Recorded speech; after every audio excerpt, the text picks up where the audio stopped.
इस वक्त देश बड़े विकट परिस्थितियों से गुज़र रहा है और किसी न किसी आतंकवादी या हत्यारे का, चाहे उदयपुर का वो कन्हैया की हत्या करने वाला रियाज वगैरह रहे हों या अमरनाथ के ऊपर, अमरनाथ यात्रियों के ऊपर आतंकी हमले का प्लानर रहा हो, इन लोगों का कनेक्शन बीजेपी से ही क्यों रहता है, संघ से क्यों रहता है?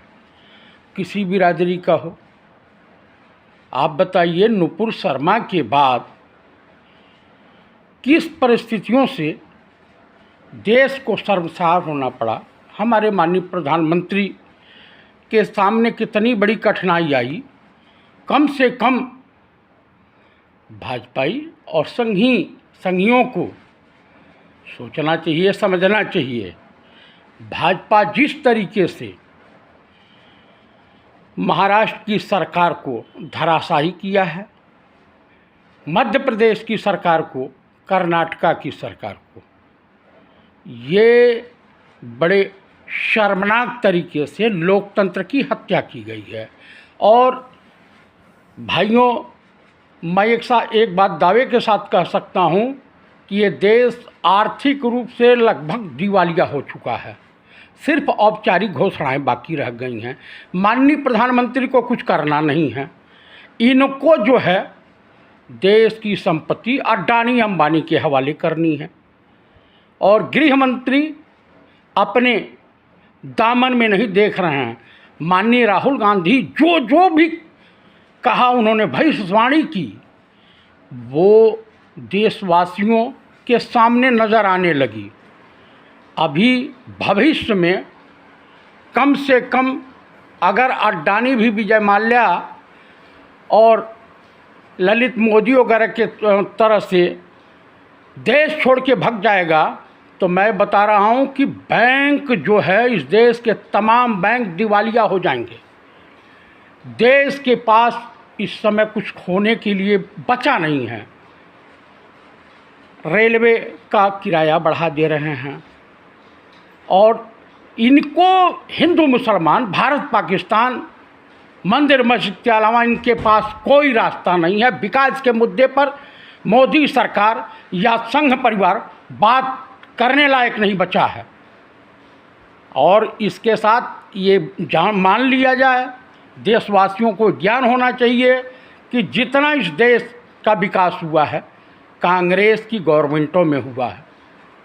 और इस देश की जनता ने कांग्रेस को हरा करके कांग्रेस का कुछ नहीं बिगाड़ा है, बल्कि अपना बिगाड़ लिया है। आने वाले दिनों में देश किन किन मुसीबतों से सामना करना करेगा और इस देश की जनता कितनी प्रताड़ित होगी, इस देश की अर्थव्यवस्था कहाँ जाके ठहरेगी, कुछ कह पाना संभव नहीं लग रहा है। देश विकास के रास्ते पे कतई नहीं जा रहा है, देश विनाश के रास्ते पे जा रहा है।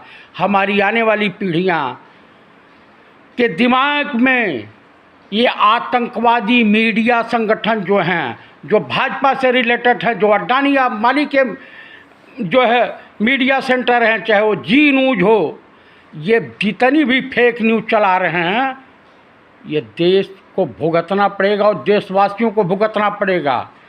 राहुल गांधी के बारे में, सोनिया गांधी के बारे में भ्रम और भ्रामक बातें फैला करके तुम्हें क्या मिलने वाला है? कहीं कुछ नहीं मिलने वाला। इस देश की जनता गुमराह हुई है, गुमराह हो रही है और बाद में इनके समझ में आएगा, लेकिन उस वक्त निकल चुका होगा। आपका जो कीमती समय है वो बर्बाद हो गया होगा और आप हाथ मलते रह जाओगे। जिस तरह से चंगेज़ खान ने इस देश को लूटने की योजना बना करके आक्रमण किया, सेम उसी प्रकार से संघी मानसिकता वाले, आरएसएस वाले इस देश को लूटने का प्लान बना करके ये योजनाओं पे को अमली जामा पहना रहे हैं। आज उत्तर प्रदेश को ही ले लीजिए, उत्तर प्रदेश को ही देख लीजिए। राजस्थान इतना शांतिप्रिय, अमरनाथ यात्रियों पे हमला करा करके आप क्या करोगे? हिंदू मुसलमान करना चाहते हो? पुलिस ने, इंटेलिजेंस विभाग ने जिस व्यक्ति को गिरफ्तार किया है, भाजपा अल्पसंख्यक IT सेल का वो प्रमुख है, पदाधिकारी है, और तालिबानी आतंकवादियों के साथ निकला। जितने ISI के एजेंट पकड़े जा रहे हैं देश में, किसी न किसी का कनेक्शन बीजेपी से है। तो क्या यूँ मान लिया जाए कि बीजेपी इस देश के लोकतंत्र और इस देश के भाईचारों को तोड़ना चाहती है, तोड़ने के लिए काम कर रही है? ये न हिंदुओं की हित ऐसी है, न मुसलमानों की हित ऐसी है, न इसे भारत देश से कुछ लेना देना, कहीं कुछ नहीं। आप देख लीजिए, तमाम तरह के अमरोही ज़िले में तमाम तरह के अल्ट्रासाउंड सेंटर अवैध रूप से चलाए जा रहे हैं। मुझसे किसी ने चर्चा किया कि वहाँ पे अमरोहा ज़िला अस्पताल में CMO के बाद एक नोडल अफसर होता है, कोई सुरेंद्र सिंह डॉक्टर है। उसके बारे में ये है कि हर हॉस्पिटल वालों से वसूली करता है, जो प्राइवेट हॉस्पिटल है, अल्ट्रासाउंड वाले हैं, और वो जो चाहता है वो होता है। उसके कितने लिंक हैं गवर्नमेंट में भाजपाई नेताओं के साथ। यहाँ तक सुनने में आया है कि बिजनौर नैनीताल रोड के पास इसका बहुत बड़ा फार्म हाउस है, बिल्डिंगें हैं, हॉस्पिटल करोड़ों रुपये की लागत से बनवा रहा है। तो कम से कम इस सरकार में यूँ मान लिया जाए कि जो बीजेपी के लुटेरे अधिकारी हैं उनको मलाईदार जगहों पे रखा जा रहा है। क्या करेगा पुलिस प्रशासन, क्या करेगा लाइन ऑर्डर, क्या करेंगे DM? कुछ नहीं कर सकते हैं। आज तो देश में सुप्रीम कोर्ट की संप्रभुता, सुप्रीम कोर्ट की निष्पक्षता को तार तार कर रहे हैं बीजेपी और RSS के लोग। सुप्रीम कोर्ट के जज ने जो टिप्पणी किया था नुपुर शर्मा के बारे में, वो लगभग अपनी जगह पे ठीक थी।